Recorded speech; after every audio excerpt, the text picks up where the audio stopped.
Welcome back, viewers. Alan, there's another very interesting thing when people are talking a lot about that. The resurgence of socialism or communism. We have seen the demise of Soviet Union in 1989, and then this boom that we talked about, and again, the people are talking about the resurgence of. Is there anything like that happening? Do you see that? Now, that's a very interesting question. Let me just give you an interesting fact. You know which is the biggest best-selling book in Germany at the present time? I have no idea. Well, I will tell you. It's Marxist Das Kapital. Oh, really? Yes. The sales of that book, of Das Kapital, have increased in Germany by 300% in the last year. Now, that's a striking fact, which indicates that people are looking for ideas, looking for explanations, which they can't find from the orthodox economics. Of course, I'm aware of the fact that for 20 years, since the collapse of the Soviet Union, which, by the way, was not socialism in the sense that I would understand it, it was a bureaucratic and totalitarian caricature of socialism, not genuine socialism, as understood by Marx and by Lenin.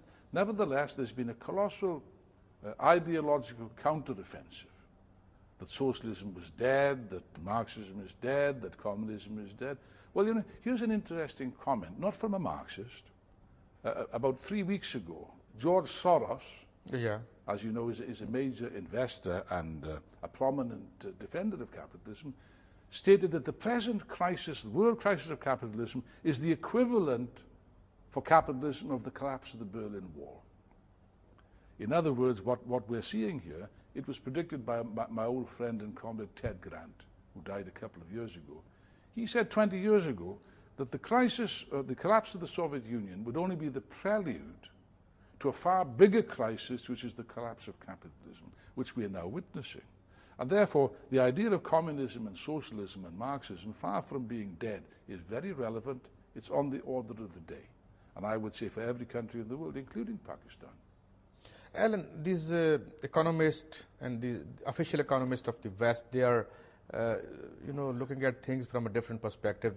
They believe that now the government would have enhanced role and markets needs to be regulated, and maybe it's a bit of communism and bit of socialism. So how do you see that? What is your take on that? Well, it's very amusing because for the last 30 years they said precisely the opposite. It's astonishing that these economists, these gentlemen, without changing this, without blushing, they can say the opposite one day to what they said yesterday. For 30 years they argued that the state must stay out of the economy, that capitalism regulates itself. They were opposed to regulation, you know. They made a bonfire of all, they burnt all the regulations in the last 20 years. Now, of course, now they're in crisis, they come running to the governments with their hand out, looking for state intervention and subsidies and so on. Now, the capitalist system cannot be regulated, actually. It's not possible. You can't plan anarchy. You can't plan chaos. How can you plan? It's a very simple question. You cannot plan what you do not control. And you do not control what you do not own. For example, investments. Under capitalism, they invest for profit. Only for profit, not for building houses or providing fertilizer to the peasants or things like that. And therefore, there has to be a fundamental change here. Not messing around, not reforms and so on, certainly not these scandalous bailouts, which will achieve nothing, but a fundamental change in which society takes control of the economy into its own hands. That's the meaning of socialism, you see. Alan, coming back to Pakistan and countries like Pakistan, how do you see this world economic crisis would end up, having its impact on Pakistan or the other poorer countries? Do you think it's because some people believe that this is only about the white economy or the formal economy, or it is about the most advanced countries, and it might not travel like to the poorer regions of the world? Well, I don't know who says that, but whoever says it, they must be on the planet Mars and not on this Earth. That is completely unrealistic. Now, there's an old saying, you know, they used to say in the past, when America sneezes, Europe catches a cold. I would add that nowadays, if America sneezes, Europe will catch a cold, and Pakistan will catch pneumonia. Not just Pakistan, but India also. India is despite the development that's taking place, they'll be hard hit by this crisis. Pakistan is in a particularly weak position, as a matter of fact, because unfortunately, for the whole of the last period, successive governments in Pakistan of different sorts have accepted all these recipes coming from Washington and Chicago and so on. They actually accepted this nonsense about free trade, liberalization, privatize, you must privatize, which is a scandal, free market economics, and so on, which led to the complete destruction of Pakistan's national industries. You know, it's a little bit like, I've used this analogy in the past, that you have a man living next to a dacoit, you know, and the dacoit comes to this man and says, you're not a very good neighbor, you're a very unfriendly chap. Why do you lock your door at night? Why don't you open your doors? Be friendly. So this foolish neighbor opens his doors and opens his windows. The dacoit enters his house and steals everything that's in it. And when the neighbor comes to complain, he finds that the door of the dacoit's house is very firmly locked. Now, do you know what I've just described? I've just described the mechanism of so-called free trade. The true relationship between Pakistan and America, Europe, and other countries. They've stripped Pakistan, they've stripped India, they've stripped Africa, they've stripped Latin America of its wealth, of its raw materials for decades.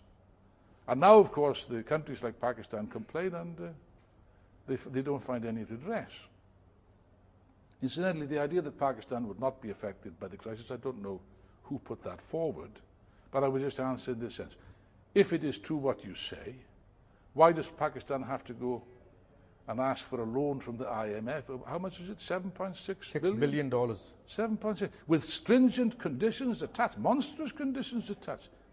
Pakistan is an independent country. It's supposed to be a sovereign state. And here the Americans are taking the country over, not just militarily, which they have done because of this monstrous war in Afghanistan, but also economically, dictating and controlling and so on. No, this is a terrible situation, which of course should be rectified. And the only way to do that is a government that really carries out genuine socialist policies. I repeat, the policies put forward in the founding program of the PPP of 1967, which I support entirely, which is the only way forward for Pakistan. And all over the world, if we look at the political situation, there are two parties, the people at large, yes, and then the parties and their leadership in place. yes, Both are looking in different ways, you know, and people don't get their expression through their leadership. Yeah. How long do you think it would take for the people to get their own leadership and their own expression heard and felt? And yes. Well, I think that's a very important question. You see, I believe in the people. I believe in the power of the people, the power of the working class in particular. If you think about it, it's an amazing situation that not a light bulb shines, not a wheel turns, not a telephone rings in Pakistan or any other country without the kind permission of the workers. That's something which one should think about. You saw this power in 1968. It was a wonderful movement. Unfortunately, in Europe, it's not well known. I think there's a new book about this by my friend Lal Khan. Yeah, Dr. Lal Khan. Yes, a marvelous book which deals with this very important event. That is the future. The future is that the people themselves must take control of the whole process and must take control of the whole of society. The leaders should really obey what the people want. I mean, for too long in Pakistan, you've had leaders, not only in Pakistan, let's not be unfair. It applies equally to Britain, to America, and other countries. The people stand and make all kinds of promises in elections, but when they are elected, they resort to all kinds of corruption and opportunism and careerism, which doesn't represent what the people want. Now, this must change. I believe that the people who stand for the ideas of the people should stand for the interests of the people. And the people must make sure that their leaders are under control. That I would say. I'm sure that the people will control their leaders. And if they're not satisfied with these leaders, they should replace them with genuinely reliable, genuinely socialist leaders that stand for a fundamental change in society. Aaron, you know, before this crisis took place, we thought the more the countries like Pakistan, maybe there would be a change or a revolution.